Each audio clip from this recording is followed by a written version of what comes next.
Study IQ IAS, अब तैयारी हुई अफोर्डेबल।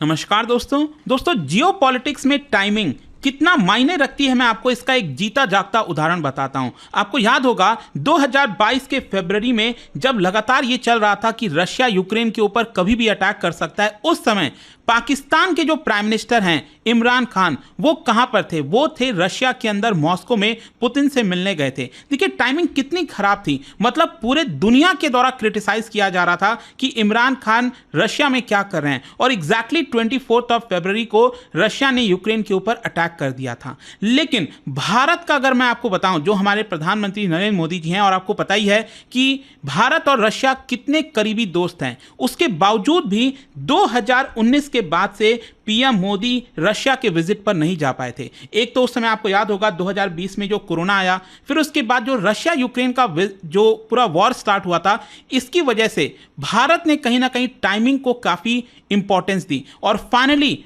अब जाकर आप देख सकते हो पीएम मोदी रशिया जा रहे हैं और वहां पर पुतिन से मुलाकात करेंगे। और देखिए लंबे समय के बाद भारत और रशिया के बीच में जो बायलैटरल समिट है वो कंडक्ट किया जाएगा, क्योंकि ये एक एनुअल समिट था जो कि हर साल होना था, लेकिन लंबे समय से ये हो नहीं पा रहा था। फाइनली ये होने वाला, और इसी के मायने को लेकर, इंपॉर्टेंस को लेकर मैं आपको बताऊंगा कि क्यों पीएम मोदी रशिया जा रहे हैं, इतना इंपॉर्टेंट क्यों रखता है भारत और रशिया के रिलेशंस को लेकर। काफी कुछ आपको जानने को मिलेगा। चलिए आगे बढ़ते हैं, लेकिन उससे पहले मैं आप सबको बता दूं, आप में से जो भी लोग 2025 की तैयारी कर रहे हैं यूपीएससी की, आज से हमारा जो नया बैच है GS foundation batch, that is अलग अलग लैंग्वेजेस में आप ले सकते हैं। इसके अंदर आपको प्रीलिम्स, मेंस, इंटरव्यू सब कुछ की कंप्लीट प्रिपरेशन कराई जाती है। ज्वाइन करने के लिए हमारे वेबसाइट ऐप पर जाइए या फिर कमेंट सेक्शन में लिंक है और आपको यूज करना है ये कोड अंकित लाइव, ताकि आप किसी भी बैच में मैक्सिमम जो डिस्काउंट होता है वो ले सकें। और इसके अलावा अगर आप एमसीक्यूज अटेम्प्ट करना चाहते हैं तो मेरे इंस्टा पेज पर जाइए, वहां पर स्टोरीज में जितने भी एमसीक्यूज हैं उसको भी आप अटेम्प्ट कर पाएंगे। तो चलिए शुरुआत करते हैं और सबसे पहले ये देखते हैं कि एग्जैक्टली हो क्या रहा है। देखिए रशिया की तरफ से एक स्टेटमेंट आया है एंड दे आर सेइंग कि they are expecting a very important and full fledge visit by prime minister Narendra Modi to Moscow. मतलब रशिया वेट कर रहा है लंबे समय से कि पीएम मोदी उनके देश में आए। और देखो काफी जरूरी हो जाता है, क्योंकि जब आप इतने लंबे समय से वॉर चल रहा है और साथ ही साथ वेस्टर्न कंट्रीज ने आपके ऊपर सैंक्शंस लगाए हुए हैं, तो रशिया कहीं ना कहीं देखेगा ना कि उनके जो दोस्त हैं, उनके जो कई सारे बाकी के कंट्रीज हैं, वो रशिया के साथ आए। तो भारत के प्रधानमंत्री का इस समय जाना ये रशिया के लिए एक बहुत बड़ा बूस्ट का काम करेगा। और इसी के साथ हमारी तरफ से भी जो मिनिस्ट्री ऑफ एक्सटर्नल अफेयर्स हैं, उन्होंने यहां पर बताया कि पीएम मोदी का विजिट होने वाला है 8 जुलाई से लेकर 10 जुलाई। लेकिन मैं आपको बता दूं 2 दिन वो रशिया में रहेंगे और 1 दिन का विजिट रहेगा ऑस्ट्रिया का, ये भी मैं आपको आगे बताऊंगा। लेकिन इंपॉर्टेंट क्या है? इंपॉर्टेंट ये है कि पिछले 5 साल में पहली बार पीएम मोदी रशिया जा रहे हैं। यूजुअली ऐसा होता नहीं है, क्योंकि रशिया और इंडिया काफी करीबी हैं और अक्सर 1-2 साल में यहां पर विजिट हो ही जाता है। लास्ट टाइम मैं आपको बता दूं पीएम मोदी गए थे रशिया इन द ईयर 2019, जब आपको याद होगा एकदम ईस्टर्न साइड में एक शहर है रशिया का, व्लादिवोस्टोक, वहां पर इकोनॉमिक कॉन्क्लेव हुआ था। ये आप मैप में देख सकते हो, रशिया का जो एकदम ईस्टर्न वाला पार्ट है यहां पर आप देख पाएंगे व्लादिवोस्टोक, और ये बेसिकली आपको मिलेगा जो सी ऑफ जापान है उसके पास। तो ये ध्यान रखिएगा, ये पूरा जो सी है इसको सी ऑफ जापान कहते हैं, और यहां पर व्लादिवोस्टोक है, वहां पर पीएम मोदी 2019 में गए थे। खैर मैं आपको यहां पर बता दूं कि पीएम मोदी आज ही रशिया पहुंच रहे हैं और 8 जुलाई और 9 जुलाई को वो रशिया में रहेंगे।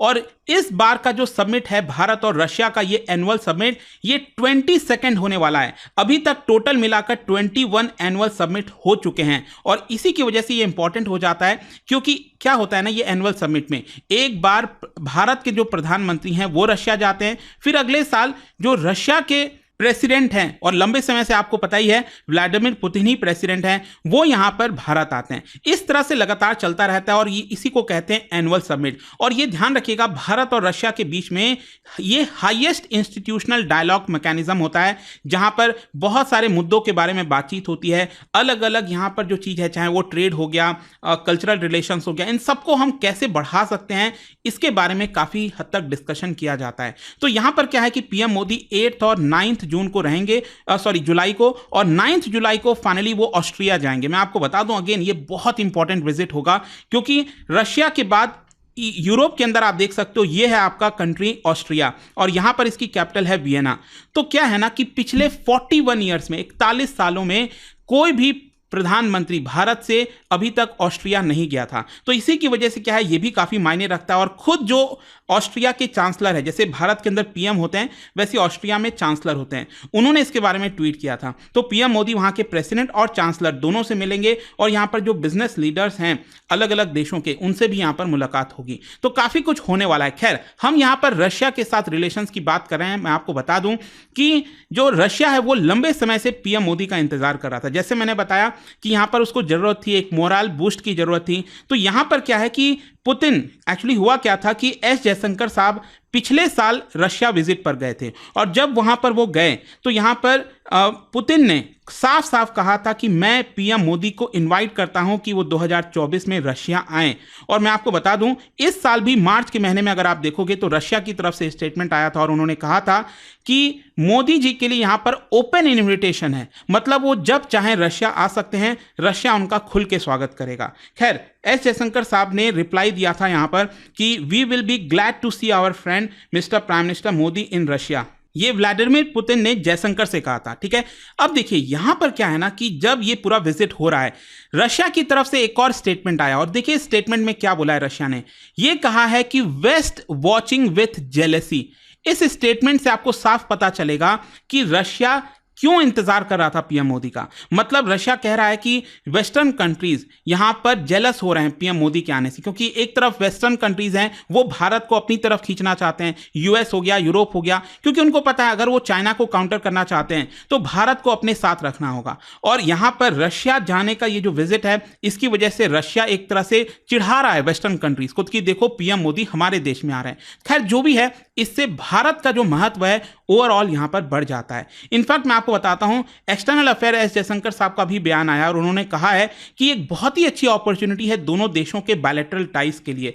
मतलब कि इस विजिट की वजह से यहां पर जो हमारा हिस्टोरिकल रिलेशंस है वो और ज्यादा मजबूत होगा। और स्पेशली क्या है कि जो एनुअल समिट है, इसको लेकर एस जयशंकर साहब ने कहा कि पिछले साल मैं रशिया गया था, मॉस्को गया था और मैं मैसेज लेकर गया था पीएम मोदी का, और वहां पर भी हमने कहा था कि हम बहुत जल्द एनुअल समिट चाहते हैं, क्योंकि एनुअल समिट दोनों देश के लिए इंपॉर्टेंट हो जाता है और इसीलिए ये कंडक्ट होकर ही रहेगा। खैर, मैं अगर आपको बात करूं इंडिया रशिया रिलेशंस के बारे में, देखिए लंबे समय से ये रिलेशन चलता आ रहा है, मुझे कोई बहुत ज्यादा इसके बारे में बताने की जरूरत नहीं है, क्योंकि सबसे इंपॉर्टेंट पार्ट दोनों देश का वो है, दैट इज डिफेंस। क्योंकि अभी भी अगर आप देखोगे पिछले 2 दशक में, पिछले 20 वर्षों में भारत ने जो भी यहां पर डिफेंस इक्विपमेंट खरीदा है, लगभग 65% हमने रशिया से मंगाया है।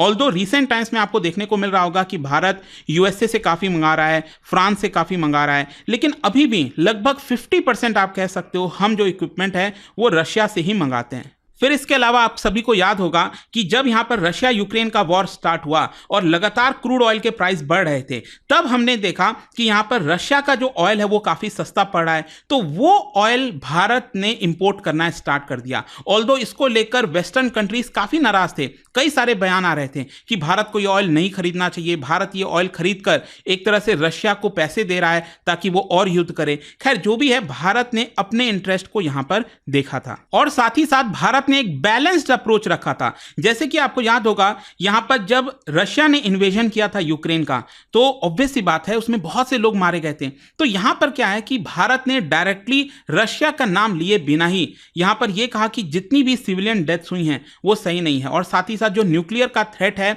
वो सही नहीं होगा, रशिया को भी कहीं ना कहीं यहां पर अपने आप को कंट्रोल रखना चाहिए। खैर, इसके अलावा जब भी यूएन के अंदर क्या होता था, कोई भी रेजोल्यूशन आता था रशिया के खिलाफ, तब भी यहां पर इंडिया ने एब्सटेन किया था। तो एक तरह से हम यहां पर बैलेंस्ड अप्रोच लेकर चल रहे थे। यहां पर जो पीएम मोदी को लेकर जो पुतिन का अगर आप व्यू देखोगे तो यहां पर वो साफ साफ कहते हैं कि वो पीएम मोदी को एडमायर करते हैं, एंड ही सरप्राइज कि यहां पर पीएम मोदी ऐसा कोई भी स्टैंड नहीं लेंगे जो कि उनके देश के खिलाफ होगा, नेशनल सिक्योरिटी के इंटरेस्ट के खिलाफ होगा। तो यहां पर पीएम मोदी साफ साफ कह रहे थे, वेस्टर्न कंट्रीज को इशारा कर रहे थे कि भले ही आप कितना भी कह लो भारत को कि आप हमसे ऑयल मत लो, डिफेंस का इक्विपमेंट मत लो, लेकिन भारत जो है इस समय पीएम मोदी के लीडरशिप में है और वो हमेशा नेशनल इंटरेस्ट के बारे में समझते हैं।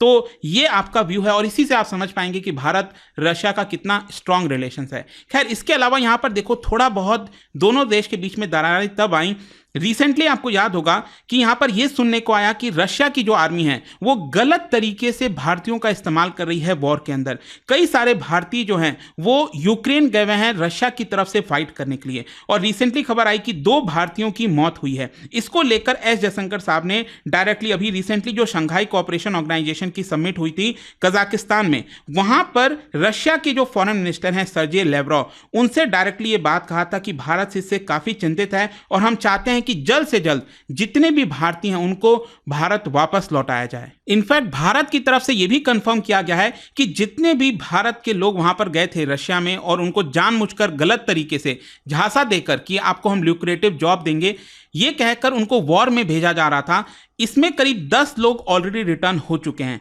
और करीब 20 के आसपास बताया जा रहा है कि वहां पर गए थे और उनको भी जल्द से जल्द भारत लाने की कोशिश की जा रही है। खैर, ये तो एक अलग चर्चा हो गया, लेकिन यहां पर जो सबसे इंपॉर्टेंट चीज है भारत और रशिया के बीच में वो है आपका ट्रेड का मामला। देखिए, ट्रेड भारत और रशिया का काफी बढ़ता जा रहा है। इनफैक्ट 2023-24 में आप देखोगे तो लगभग $65 बिलियन हो गया, और इसका सबसे बड़ा कारण यह है कि पिछले 2-3 वर्षों में भारत ने काफी सारा ऑयल इंपोर्ट कराया है। अब इसमें प्रॉब्लम क्या है मैं आपको बताता हूं। $65 बिलियन बोलने के लिए तो बहुत अच्छा है, लेकिन आपको पता है भारत कितना एक्सपोर्ट करता है और कितना इंपोर्ट कराता है? $65 बिलियन में से लगभग $61 बिलियन भारत इंपोर्ट करता है रशिया से। मतलब हम यहां पर पेमेंट करते हैं रशिया को, और हम एक्सपोर्ट कितना करते हैं? सिर्फ $4 बिलियन के गुड्स। तो यहां पर भारत को कहीं ना कहीं चिंता है कि ये जो इम्बैलेंस ट्रेड है इसको सुधारा जाए, और कहीं ना कहीं जो पीएम मोदी का ये विजिट होने वाला है इसके ऊपर काफी ज्यादा फोकस होगा कि कैसे हम और कई सारे प्रोडक्ट जैसे फार्म के प्रोडक्ट्स, टेक्नोलॉजी, फार्मास्यूटिकल सर्विसेज हम रशिया को एक्सपोर्ट कर सकते हैं। लेकिन अब इन सारी चीजों में जो एक बड़ा इशू आ रहा था वो आ रहा था पेमेंट को लेकर, क्योंकि आपको याद होगा जो स्विफ्ट पेमेंट सिस्टम है society for world wide financial telecommunication, जिसके माध्यम से जितने भी ट्रेड होते हैं वो इसी सिस्टम के माध्यम से होता है। तो यहां पर क्या है कि रशिया को इस स्विफ्ट सिस्टम से बाहर कर दिया गया, सैंक्शंस लगा दिया गया था। तो अब कोशिश यही है कि कोई एक ऐसा नया पेमेंट मैकेनिज्म निकाला जाए भारत और रशिया के बीच में, ताकि चीजें सही तरीके से हो सकें। ऑल्दो मैं आपको बता दूं लगभग 60% ट्रेड भारत और रशिया के बीच में ये ऑलरेडी हमारे नेशनल करेंसीज में होता है, मतलब भारत का रुपया और रशिया का रूबल। तो यहां पर क्या है कि और भी हमें यहां पर कोशिश करनी चाहिए कि एक नया सिस्टम हो, और साथ ही साथ यहां पर पीएम मोदी और पुतिन इसके बारे में भी चर्चा करेंगे कि कैसे हमारा जो पेमेंट सिस्टम है उसको इंटीग्रेट किया जाए। जैसे भारत का रुपे कार्ड है वो रशिया के अंदर चल सके, और रशिया का जो मिर कार्ड है वो भारत के अंदर चल सके। इसके बारे में भी यहां पर कोशिश होगी और देखना होगा कि क्या इसको लेकर नतीजा निकलता है। और इसके अलावा यहां पर ट्रेड को लेकर एक और बड़ी बात है, वो ये है कि दोनों देश के बीच का जो बायलैटरल इन्वेस्टमेंट ट्रीटी है इसको फर्दर एडवांस किया जाएगा, और साथ ही साथ भारत कोशिश कर रहा है कि मॉस्को लेड जो यूरेशियन इकोनॉमिक यूनियन है उसके साथ हमारा फ्री ट्रेड एग्रीमेंट हो सके। तो देखना होगा कि क्या यहां पर वो भी एग्रीमेंट हो पाता है कि नहीं। खैर, आई होप कि आपको समझ में आ गया होगा इस वीडियो के माध्यम से कि पीएम मोदी जी का ये जो विजिट है रशिया में वो किस तरह से मायने रखता है। और जाने से पहले एक इंटरेस्टिंग क्वेश्चन, क्या बता सकते हो कि आपको पता होगा उरल माउंटेन्स के बारे में? तो यहां पर उरल माउंटेन्स अक्सर हम सुनते हैं कि रशिया में है, लेकिन रशिया के अलावा और कौन से देश में ये पाया जाता है आपको बताना है। इसका राइट आंसर आप सबको पता है, मेरे इंस्टाग्राम पर तो मिलेगा ही, वहां पर अगर आप नहीं हो कोई बात नहीं, टेलीग्राम से ले सकते हैं इसका सही उत्तर। मैं कई सारे जो MCQs हैं वो यहाँ पर स्टोरीज में डालता रहता हूँ। अगर आपको PDF चाहिए तो टेलीग्राम पर आइए, अलग अलग सोशल मीडिया पर आप जुड़ पाओगे। और जैसा मैंने आपको बताया, अगर आप UPSC की तैयारी कर रहे हैं, कोई भी बैच चाहते हैं, you can simply use this code Ankit live to get maximum discount. And I hope कि वीडियो आपको पसंद आया होगा। मिलता हूँ आपसे next time. Till then, thank you very much, see you soon. Study IQ IAS, अब तैयारी हुई अफोर्डेबल।